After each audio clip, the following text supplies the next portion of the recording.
তে মানুষের বেডি চায় আর তার বেডিরে মানুষে চায়, খালাস। হ্যাঁ, নাই তো এই বেশরম 30 বছরের কামাই দিয়া বেটা তোর বউয়ের জন্য একটা গোসলখানার ব্যবস্থা করতে পারলি না বেটা, তুই কি এর বেটা? বেটা অপদার্থ বেটা, তোর বেড়াই বলে কে বেটা? এটা অপদার্থ ছাড়া আর কিচ্ছু না।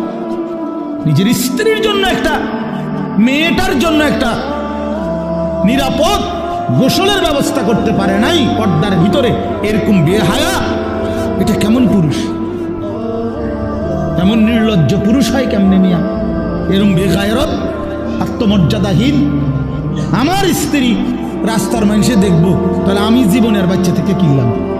আমার মেয়ে রাস্তার ফোলাফাইনে টিটকারি মারবো, ইটকারি মারবে, অথচ মেয়ে আমার, তাহলে আমার মতো বেড়াইত মুসলমান আমার বাচ্চা থাকার দরকার কি বেড়া? আমি মরে যাই না কেন? আমি মরে যাই না কেন?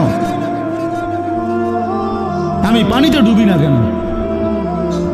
বলে এই জন্য বাবাদেরকে বলি, ইনসাফের সাথে বলেন, ইনসাফের সাথে কইলেই কইব কই হুজুর শুনে না, ওনার এই যুগ নাই। কোন যুগ নাই? নূহ আলাইহিস সালামের যুগ নাই নাকি?